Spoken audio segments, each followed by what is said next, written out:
Exploring Singapore has never been easier. Are you looking for a great post or pre-cruise stay in Singapore? Let me show you why Clarke Quay area is a top choice.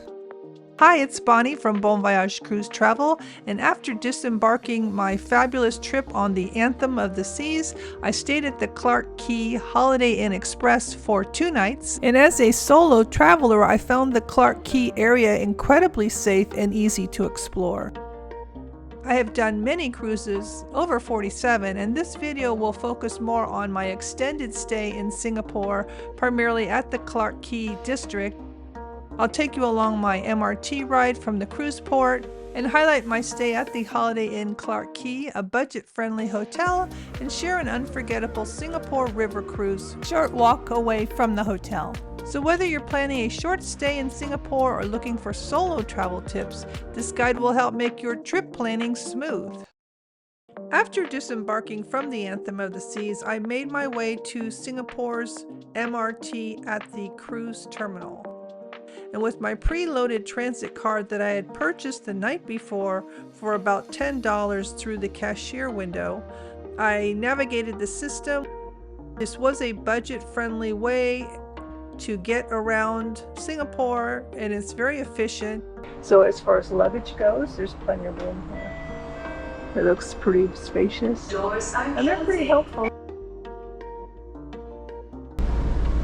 About 6 stops, a bunch of different escalators and elevators, but luckily they have elevators here. So far it's going okay with this. It's not like Europe where you're stuck with just stairs, but we'll see how it goes.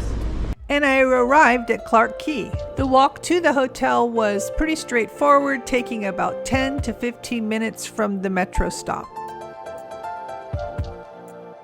It's worth noting that having Wi-Fi or a map app can be incredibly helpful for pinpointing the right direction. My home base for the next 2 nights was the Clarke Quay Holiday Inn Express, a fantastic option for solo travelers seeking comfort and convenience while in Singapore.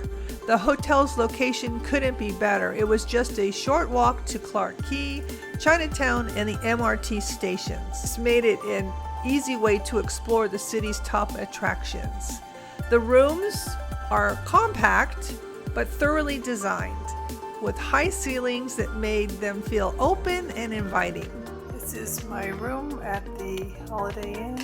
It's larger than my cabin was on the ship, so I feel like it's luxurious. But it's right on the outskirts of Chinatown, and there's a mall nearby, and there's some river boats that are around here, and it's a good location. Refrigerator, coffee.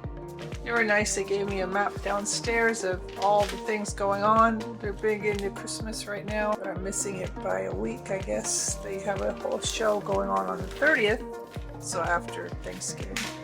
Like I say, it's small, but it's so tall ceilings that it feels like it's larger.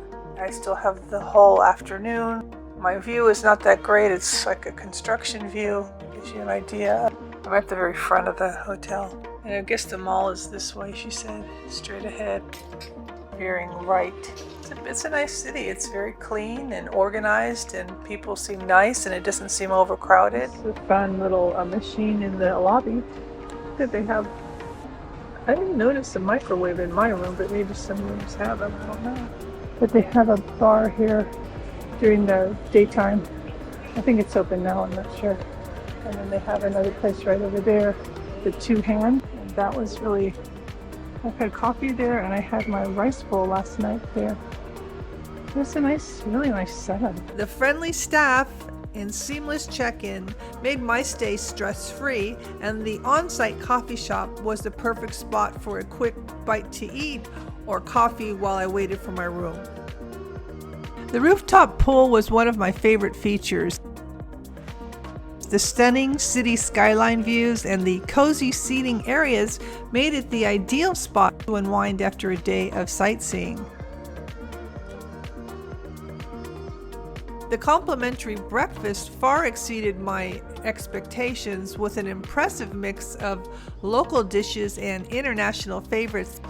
So whether you're here for a short stay or looking for a convenient, affordable base, This hotel does offer everything you need to enjoy Singapore without breaking the bank. Really a nice place. It's in a good location. I mean, I know it's not Little India or the Arab Street, but it's still by Clarke Quay, and it's pretty popular.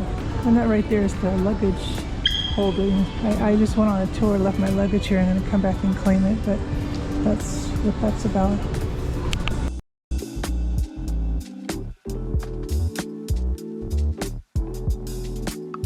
This is Chinatown, so there's a bunch of places to eat. I walked here.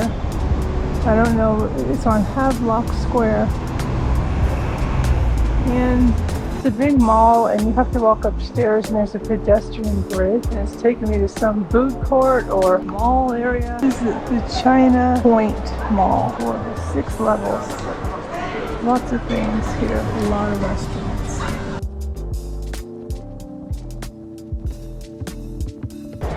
And it's interesting, it's all carpeted. A carpeted mall. And there's Coffee Bean over there. Well, I think I need to go there.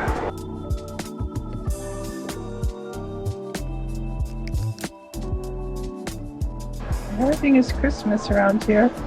It's Christmas time.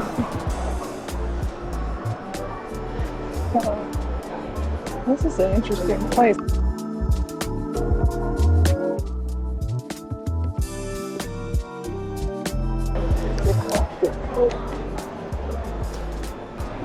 You can order different soups.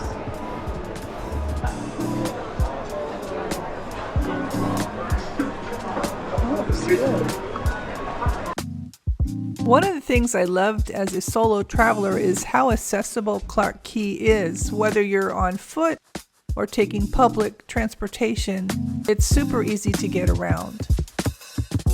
Clarke Quay is just a short walk from the hotel and comes alive in the evenings. The waterfront is lined with bustling restaurants and colorful lights, creating a vibrant atmosphere that's just perfect for a leisurely stroll.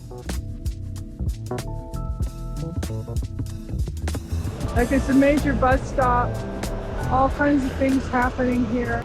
The underpass and overpass, all these pedestrian bridges. I don't really know which way to walk here. It's like that. There's like tons and tons of places to eat. I've kind of just run into this stuff. There's so many different ways to go here.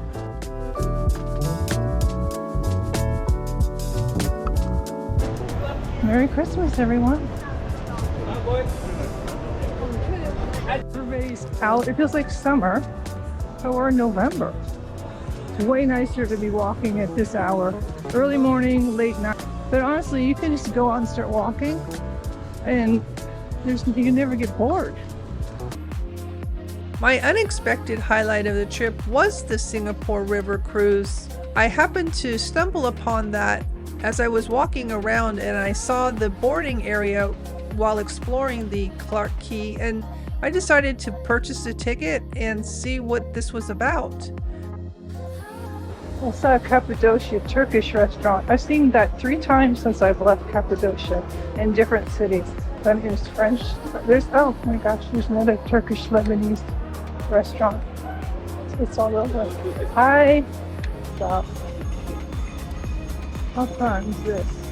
It's a round trip. Queuing at the red line. This is what I was trying to find. It cost about $24, and it was a 40-minute ride, and it was an unforgettable way to see some of the city's iconic landmarks at night, including the Marina Bay Sands, the Merlion, and the Esplanade. All the city lights were reflecting off the water, and there was an audio guide sharing bits of history information. It was peaceful and it was memorable, and I really did enjoy that. It was perfect for a warm evening.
I liked the boat ride. It was really pretty. It's just that I think I timed it maybe 5 minutes off because we were in the area of the light show, but maybe it was delayed or something, but we just missed it. So I think the people that went after me maybe got to see that. There's blocks A, B, C, D, and it just goes on and on. I don't want to get lost. We have a couple Mexican restaurants. We've got all kinds of things all over. I just better go the way I came in or I'm going to get lost. And I was just at Clarke Quay and I can see my hotel is there. So for anyone traveling solo like myself, Clarke Quay is a great spot to unwind after a cruise. It's affordable, it's easy to navigate, and I can walk around in the night, and there's lots going on, and it seems very safe. But again, to the right, all the way straight down to the right, you'll see a mall, and then to the left, that way, is the river, and a ton of restaurants, hundreds of restaurants. I picked this location because I knew there was a metro stop, and I knew that there was some river cruise nearby and some other places like I'm showing you here on my video. I mean, it's really a self-contained area, and Chinatown is right down the street, so I do like this. And I noticed there are a lot of Americans, Australians, a lot of international people. There were a few people from my cruise staying here, so I guess it's a popular place. I just happened to pick it. I don't remember how I even found this place. Well, it was a Holiday Inn Express and I had some points and I thought I would use it for this. Sometimes, you can find some good hotels like that. If you're a point member on some things, you might want to check out what they offer in other countries, because sometimes it's completely different. But they have a nice place downstairs. It's kind of like it's like a Starbucks, but it has an actual menu. I mean, it's a little pricey. It was like $20 for a bowl, a chicken bowl. So basically, I went one way and returned a different way. So it was like a big, gigantic square I did. But I saw a lot of things in this area, so there's a lot going on. And tomorrow I'm supposed to do a bike ride. I'm kind of dreading it because of the heat. I mean, you can see by my hair and my face, it's just so hot for me. Anyway, what I've learned from this. What I saw today, I didn't see earlier today, although I ended up seeing an area that I remember walking through to get here from when I was first starting to come here, but it's in the daytime. I remember the Buddha temple. I saw my hotel from a distance in the sky, and that's how I figured it out, because my navigation wasn't working. And like I said, the pedestrian bridges, you have to cross those. You can't cross the street. It's kind of like Las Vegas, where you have these big, bridge things that you cross. So it was a beautiful skyline. It's a beautiful area. I definitely am in a good spot. So I've seen a lot of nice things here. Surprisingly, I really need to bone up on my navigational skills, because I don't know, I need to do a map stop me or something. And when it's funny because when I'm with my kids, they're really good about the navigation. They count the blocks and they know exactly what's going on. I made it here and have my little snack here in the room and call it a night and see what tomorrow brings. So it's been quite a day, but it's been really, really fun. If you have found this video helpful or inspiring, please give it a thumbs up and subscribe for more cruise and travel tips. If you are planning a trip to Singapore, don't miss this, where I show how to explore the city by bike on a Lion bike tour, another unique way to see its top attractions, and I highly recommend this. Thanks so much for watching. I'll see you in the next video, and happy travels.